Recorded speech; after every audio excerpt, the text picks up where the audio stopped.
La Divina Comedia. Infierno. Canto tercero. Los dos poetas llegan a la puerta del infierno. Inscripción. El infierno, según Dante, tiene la forma de un embudo o de cono invertido. Además de un vestíbulo, se compone de 9 círculos en donde los suplicios van aumentando en intensidad a medida que aquellos se estrechan. En el vestíbulo, los poetas encuentran las almas de aquellos que vinieron sin virtudes ni vicios y a quienes sin cesar aguijonean insectos. El Aqueronte. El barquero Carón, que se negaba a recibir a un vivo en su barca, cede ante las órdenes de Dios. Dante se ve dominado por un profundo sueño. Por mí se va a la ciudad del llanto. Por mí se va al eterno dolor. Por mí se llega al lugar en donde moran los que no tienen salvación. La justicia animó a mi sublime arquitecto, me hizo la divina potestad, la suprema sabiduría y el primer amor. Antes que yo no hubo nada creado a excepción de lo inmortal, y yo duro eternamente. Oh, vosotros los que entráis, abandonad toda esperanza. Estas palabras llenas de oscuridad vi yo escritas en el umbral de una puerta, por lo que exclamé: Maestro, duro me es su sentido. Y él, como hombre lleno de prudencia, me contestó: conviene abandonar aquí todo temor, conviene que aquí termine toda cobardía. Hemos llegado al lugar donde te he dicho que verías a la triste gente que ha perdido el bien de la inteligencia. Y después de haber puesto su mano sobre la mía, con rostro alegre que me reanimó, me introdujo en el medio de las cosas secretas. Allí, bajo un cielo sin estrellas, resonaban suspiros, quejas y profundos gemidos, de suerte que apenas hube dado un paso, sentí asomarse las lágrimas a mis ojos. Diversas lenguas, horribles blasfemias, palabras de dolor, acentos de ira, voces altas y roncas y chocar de manos entre ellas producían un tumulto que iba girando siempre por aquel espacio eternamente oscuro, como la arena impelida por un torbellino. Y yo, llena el alma de horror, le dije: Maestro, ¿qué es lo que oigo? ¿Qué gente es esa que parece anegada en el dolor? Aquí sufren, contestóme él, las tristes almas de aquellos que vivieron sin merecer la alabanza ni bauterio y a quienes está reservada esta triste suerte. Están confundidas entre el perverso coro de los ángeles que no fueron rebeldes ni fieles a Dios, sino que solo vivieron para sí. El cielo los lanzó de su seno por no perder hermosura y hasta el profundo infierno se niega a recibirlos, la gloria que con ello podrían reportar los demás culpables. Y yo repuse: Maestro, ¿qué cruel dolor los hace lamentarse con tales voces? A lo que me contestó: te lo diré brevemente. Estos no tienen esperanza de morir, y su vida es tan ciega y miserable que se muestran envidiosos de cualquier otra suerte. El mundo no conserva ningún recuerdo suyo, la misericordia y la justicia los desdeñan, pero no hablemos más de ellos, sino míralos y pasa adelante. Y yo, mirando otra vez, vi una bandera que avanzaba ondeando con gran furia, ahuyentando del ánimo toda idea de reposo, y arrastraba tras sí grande muchedumbre que nunca hubiera creído que la muerte destruyera tan gran número. Después de haber reconocido a algunos, miré más fijamente y vi la sombra de aquel que por cobardía hizo la gran renuncia, Comprendí inmediatamente y adquirí la certeza de que aquella turba era la de los ruines que se hicieron desagradables a los ojos de Dios y a los de sus enemigos. Aquellos desagradecidos que no vivieron nunca estaban desnudos y eran aguijoneados sin tregua por moscas y avispas que allí había, las cuales hacían correr por su rostro la sangre que, mezclada con sus lágrimas, era recogida a sus pies por asquerosos gusanos. Dirigí entonces mi mirada a otra parte y vi nuevas almas a la orilla de un gran río, por lo cual dije: Maestro, dígnate manifestarme, ¿por qué le parecen esos tan prontos a atravesar el río, según puedo ver, a favor de tan débil claridad? Y él me respondió: Te lo diré cuando pongamos nuestros pies sobre la triste orilla del Aqueronte. Entonces, avergonzado y con los ojos bajos, temiendo que le disgustasen mis preguntas, me abstuve de hablar hasta que llegamos al río. En aquel momento vimos un anciano cubierto de canas que se dirigía hacia nosotros en una barquichuela gritando: ¡Ay de vosotros, almas perversas! No esperéis ver nunca el cielo. Vengo para conduciros a la otra orilla, donde reinan eternas tinieblas en medio del calor y del frío. Y tú, alma viva que te presentas así, aléjate de entre esas que están muertas. Pero cuando vio que yo no me movía, dijo: Llegarás a la playa por otra orilla, por otro puerto, mas no por aquí. Para llevarte se necesita una barca más ligera. Y mi guía le dijo: Carón, no te irrites. Así se ha dispuesto allí donde se puede todo lo que se quiere y no preguntes más. Entonces se aquietaron las velludas mejillas del barquero de las lívidas lagunas que tenía círculos de llamas alrededor de sus ojos. Pero aquellas almas que estaban desnudas y fatigadas, no bien oyeron tan terribles palabras, cambiaron de color, rechinando los dientes, blasfemando de Dios, de sus padres, de la especie humana, del sitio y del día de su nacimiento, de la prole de su prole y de su descendencia. Después se retiraron todas juntas, llorando fuertemente, hacia la orilla maldita en donde se espera a todo aquel que no teme a Dios. El demonio Carón, con ojos de ascuas, haciendo una señal, las fue reuniendo, golpeando con su remo a las que se rezagaban, y así como en otoño van cayendo las hojas una tras otra hasta que las ramas han devuelto a la tierra todos sus despojos, del mismo modo la malvada raza de Adán se lanzaba a una desde la orilla a aquella señal como pájaro que acude al reclamo. De esta suerte se fueron alejando por las negras ondas, pero antes de que hubieran saltado a la orilla opuesta, otra gran multitud estaba ya en esta parte reunida. Hijo mío, me dijo amablemente el maestro, los que mueren a la cólera de Dios acuden aquí de todos los países y se apresuran a atravesar el río, despoliados de tal suerte por la justicia divina que su temor se convierte en deseo. Por aquí no pasa nunca un alma pura, por lo cual, si Carón te ofende, ya conoces ahora el motivo de sus gritos y sus amenazas. Apenas hubo terminado, tembló tan fuertemente la sombría campiña que el recuerdo del espanto que sentí todavía me inunda la frente de sudor.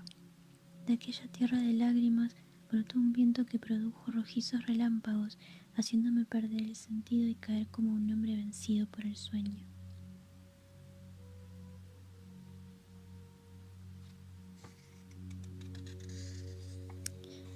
Canto cuarto. Habiendo atravesado el río de los muertos, Dante se despierta y desciende al primer círculo del infierno, que es donde está el limbo.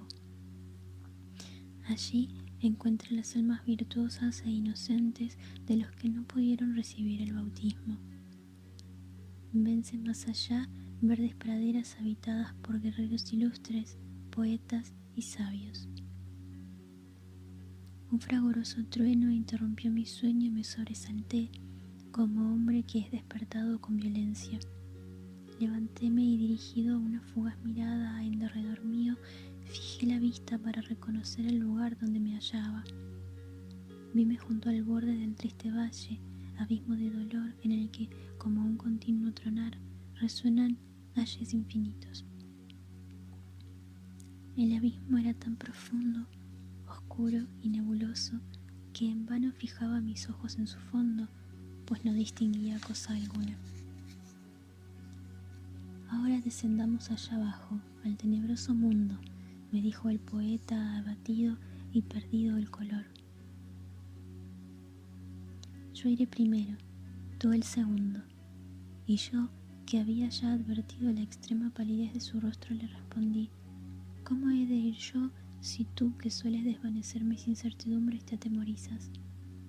Y él repuso: no es temor lo que refleja mi rostro, sino piedad por los desgraciados que gimen aquí. Vamos, pues, que la longitud del camino exige que nos apresuremos. Y sin decir más, me hizo entrar con él en el primer círculo que rodea el abismo.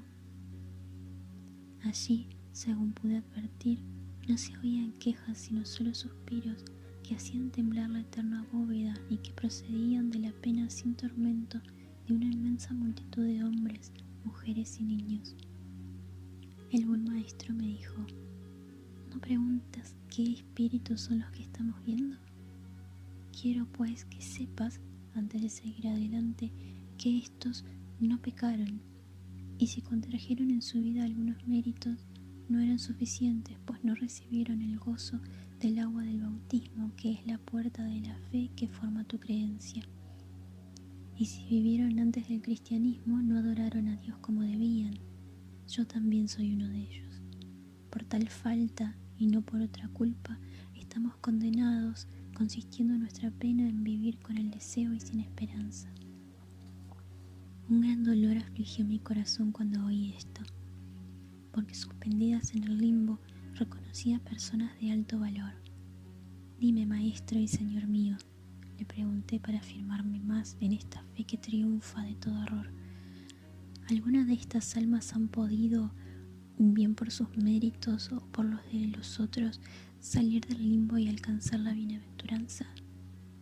Y él, que comprendió mis palabras encubiertas y oscuras, repuso: yo era recién llegado a este sitio cuando vi venir a un superpoderoso, coronado con la señal de la victoria. Hizo salir de aquí el alma del primer padre, y la de Abel, su hijo, y la de Noé, la del legislador Moisés, la del obediente patriarca Abraham y la del rey David, a Israel con su padre y con sus hijos, y a Raquel por quien aquel hizo tanto, y a otros muchos a quien se le otorgó la bienaventuranza, pues debes saber que antes de ellos no se salvaban a las almas humanas. Mientras así hablaba, no dejábamos de andar, pero seguíamos atravesando siempre en la misma espesa selva formada por la muchedumbre compacta de los espíritus. Todavía no estábamos muy lejos de la entrada del abismo cuando vi un resplandor que triunfaba del hemisferio de las tinieblas. Nos encontrábamos todavía a bastante distancia, pero no tanta que no pudiera yo distinguir que aquel sitio estaba ocupado por personas dignas. Oh tú, que honras toda ciencia y todo arte, ¿quiénes son esos cuyos méritos deben ser tales que merecen vivir aparte de los demás? Y me contestó: la hermosa fama que aún se conserva de ellos en el mundo que habitas los hace acreedores a esta gracia del cielo, que de tal suerte los distingue. Entonces oí una voz que decía: honrad al sublime poeta, he aquí su alma, que se había separado de nosotros. Cuando cayó la voz, vi venir a nuestro encuentro 4 grandes sombras cuyos rostros no manifestaban tristeza ni alegría. El buen maestro empezó a decirme: mira a aquel que tiene una espada en la mano y viene a la cabeza de los 3 como su señor. Ese es Homero, poeta soberano. El otro es el satírico Horacio. Ovidio es el tercero y el último Lucano. Cada cual merece como yo el nombre que antes pronunciaron unánimes, me honran y hacen bien. De este modo vi reunida la hermosa escuela de aquel príncipe del sublime cántico que vuela como el águila sobre todos los demás. Después de haber estado conversando entre sí un rato, se volvieron hacia mí dirigiéndome un amistoso saludo que hizo sonreír a mi maestro, y concediéndome después la honra de admitirme en su compañía, de suerte que fui el sexto entre aquellos grandes genios. Así fuimos andando hasta donde aparecía la luz, hablando de cosas que es bueno callar, como bueno era hablar en el sitio en el que nos encontrábamos. Llegamos al pie de un noble castillo, rodeado 7 veces de altas murallas y defendido alrededor por un bello riachuelo. Pasamos sobre este como sobre tierra firme y atravesando 7 puertas con aquella noble compañía, llegamos a un prado de fresco verdor. Había allí hombres de mirar tardo y grave, cuyo semblante revelaba gran autoridad. Hablaban poco y en voz baja. Nos retiramos luego hacia un extremo de la pradera, a un sitio despejado, alto y luminoso, desde donde podían verse todas las almas que moraban en aquel lugar. Allí, en pie sobre el verde esmalte, me fueron señalados los grandes espíritus cuya contemplación me hizo estremecer de alegría. Allí vi a Electra con muchos de sus compañeros, entre los que conocí a Héctor y a Eneas, después a César, armado con sus ojos de ave de presa. Vi en otra parte a Camila y a Pantasilea, y vi al rey latino que estaba sentado al lado de su hija Lavinia. Vi a aquel Bruto que arrojó a Traquino de Roma, a Lucrecia también, a Julia Marcia y a Cornelia, y a Saladino que estaba solo y separado de los demás. Habiendo levantado después la vista, vi al maestro de los sabios, sentado entre sus discípulos y a quien admiraban y honraban todos. Vi además a Sócrates y a Platón, que estaban más próximos a aquel que los demás, a Demócrito, que sostiene que el mundo es obra del azar, a Diógenes, a Anaxágoras y a Tales, a Empédocles, a Heráclito y a Zenón. Vi al buen observador de la cualidad, es decir, a Discórides, y vi a Orfeo, a Tulio, a Livio y al moralista Séneca, al geómetra Euclides, a Ptolomeo, Hipócrates, a Avicena y Galeno, a Averroes, que hizo el gran comentario. No me es posible acordarme de todos porque me arrastra el largo tema que he de seguir y muchas veces las palabras son breves para el asunto. Bien pronto la compañía de 6 queda reducida a 2. Mi sabio guía me conduce fuera de aquella inmovilidad hacia una aura temblorosa y llego a un punto privado totalmente de luz.